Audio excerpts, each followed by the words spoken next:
The air in the studio was thick with the smell of turpentine and failure. It clung to the walls, permeating every corner, a constant reminder of dreams unfulfilled. Dust motes danced in the weak light filtering through grimy windows, casting an ethereal glow that contrasted sharply with the room's desolation. Jack, unshaven and hollow-eyed, stared at his blank canvas. Days had turned into weeks, and weeks into months, yet the canvas remained untouched, a stark testament to his creative paralysis. His stomach growled, a harsh counterpoint to the symphony of silence in his empty apartment. The fridge was as barren as his inspiration, and the gnawing hunger was a constant companion. He was an artist, or at least he used to believe he was. Now he questioned everything, his talent, his purpose, his very existence. Now his brushes were stiff with dried paint, his inspiration a faded memory. The once vibrant colors of his palette had dulled, mirroring his own sense of despair. Landlords were threatening eviction. His agent wouldn't return his calls. The world seemed to be closing in on him, each day a new struggle for survival. Desperation was a cruel muse whispering dark thoughts in his ear. It taunted him with visions of failure, of a life wasted in pursuit of an unattainable dream. One particularly bleak evening, as rain lashed against the windows like a vengeful spirit, Jack stumbled through the labyrinthine streets, seeking solace in a bottle. The rain mingled with his tears, each drop a testament to his inner turmoil. He found himself drawn to a dimly lit antique shop, its window display crammed with forgotten relics. The shop seemed to call out to him, a beacon in the storm. Something beckoned him inside, a promise of escape. The air inside was thick with the scent of old wood and history, a stark contrast to the cold, wet night outside. Amidst the dusty furniture and chipped porcelain, his gaze fell upon a canvas, propped against a tarnished silver teapot. It stood out, almost as if it was waiting for him. It was blank, yet it seemed to pulsate with an unseen energy. The canvas seemed to whisper promises of redemption, of a second chance. The shopkeeper, a wizened old man with eyes like antique coins, practically gifted it to Jack. His gaze was piercing, as if he could see into Jack's very soul. "It needs you," he rasped, his voice a dry rustle. The words hung in the air, heavy with meaning, as Jack clutched the canvas to his chest, feeling a flicker of hope ignite within him. Back in his studio, Jack propped the canvas on his easel. The familiar scent of paint and turpentine filled the air, grounding him in the moment. He felt strangely compelled, a forgotten fire flickering in his gut. It was as if an unseen force guided his hand, urging him to create. He squeezed out colors onto his palette, a vibrant spectrum emerging from dull tubes. Each hue seemed to pulse with its own energy, waiting to be unleashed. As he picked up a brush, a sense of anticipation crackled in the air. His fingers tingled with excitement, the brush an extension of his very soul. He worked through the night, fueled by a primal urge he couldn't explain. The hours slipped away unnoticed, the world outside his studio forgotten. Images poured from him, vibrant and alive, onto the canvas. Each stroke seemed to breathe life into the painting, the colors dancing in harmony. A woman with eyes like emeralds and hair like spun gold emerged, her lips parted in a knowing smile. She seemed almost real, as if she could step out of the canvas at any moment. It was his best work yet, imbued with a life force that defied explanation. The painting seemed to glow with an inner light, captivating anyone who looked at it. Exhausted but exhilarated, Jack stumbled back to admire his creation. His heart pounded in his chest, a mix of pride and disbelief washing over him. As he gazed at the woman on the canvas, he swore he saw her chest rise and fall, a soft breath escaping her lips. The illusion was so convincing it made him question his own senses. He blinked, attributing it to fatigue, but a shiver snaked down his spine.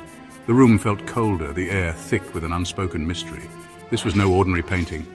It held a secret, a piece of Jack's soul captured forever in the strokes of his brush. The next morning, doubt gnawed at the edges of his mind. He'd been up all night, fueled by cheap whiskey and desperate hope. The painting, however, remained breathtakingly real. He couldn't shake the feeling that the woman in the painting was watching him, her emerald eyes following his every move. Later that day, as he stood before his bathroom mirror, shaving the stubble from his jaw, he froze. In the reflection behind him stood the woman from the painting. Her head tilted, her expression curious, as if studying him in his natural habitat.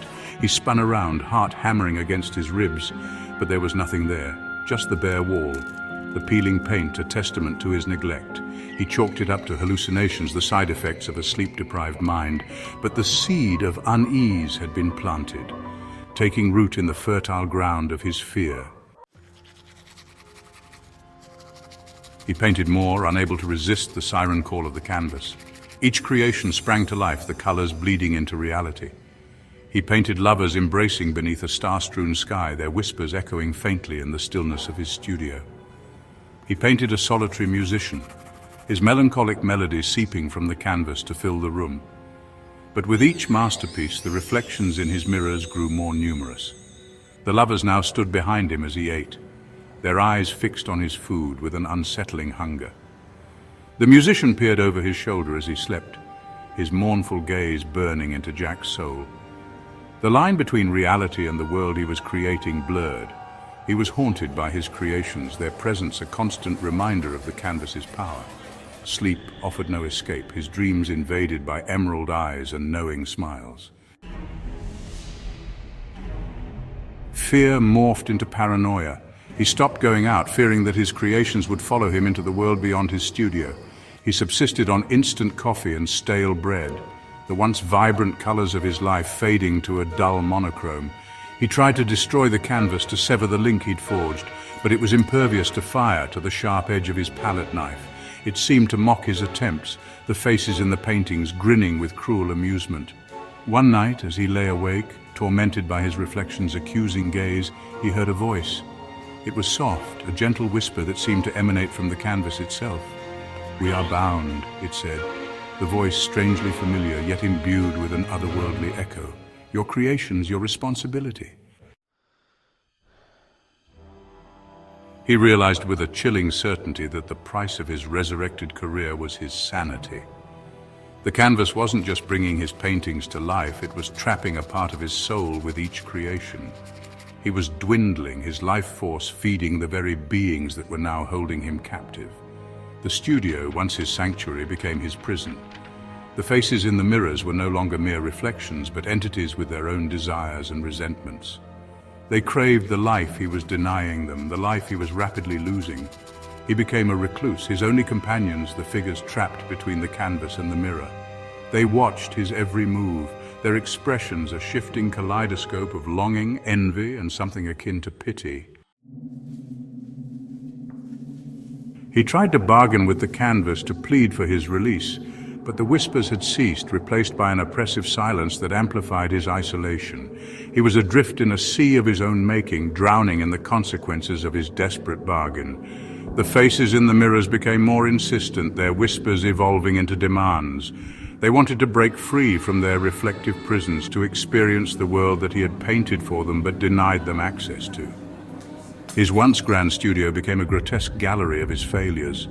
Each brushstroke, once imbued with hope and ambition, now felt like a nail hammered into the coffin of his sanity. In a last act of defiance, driven to the brink by despair and fueled by a flicker of the artist's fire, Jack decided to paint one final masterpiece. This time he wouldn't paint lovers or musicians or any whimsical figment of his imagination. He would paint himself. He stood before the canvas, his eyes reflecting the torment that raged within him. With each stroke he poured his regret, his terror, his desperate yearning for redemption into the image. He painted until he collapsed, his hand a bloodied claw still clutching the brush. When he regained consciousness, he saw it. The self-portrait stared back at him, a mirror image of his own despair. But in its eyes he saw something different, not the malicious glee of his other creations, but a profound sadness, a reflection of his own broken spirit. He looked towards the mirror and saw it was empty. The reflections were gone, as if they had never existed. The silence in the room was deafening, a stark contrast to the chaos that had once filled his mind. He stumbled to his feet, his body aching, his mind a battlefield of exhaustion and confusion. Every step felt like a monumental effort, his legs trembling under the weight of his own despair.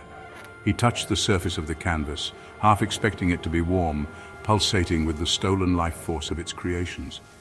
But it was just a canvas devoid of any life, a mere object in a room filled with memories. But it was cold, inert.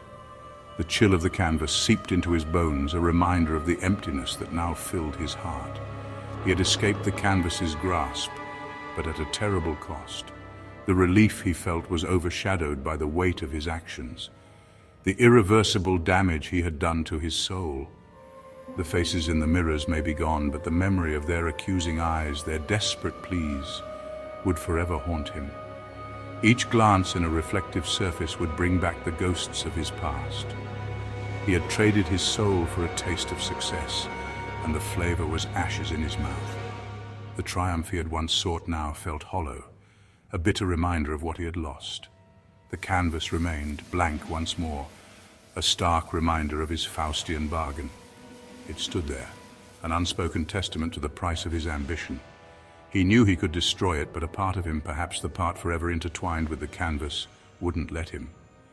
The bond they shared was unbreakable, forged in the fires of his own creation. It was a trophy, a tombstone, and a warning, all in one. A symbol of his greatest achievement and his deepest regret, a paradox he would never escape. He was free, but the price of creation had been etched onto his soul, a masterpiece of sorrow he would carry with him until his dying days. The weight of his choices would follow him, a silent companion in the twilight of his life.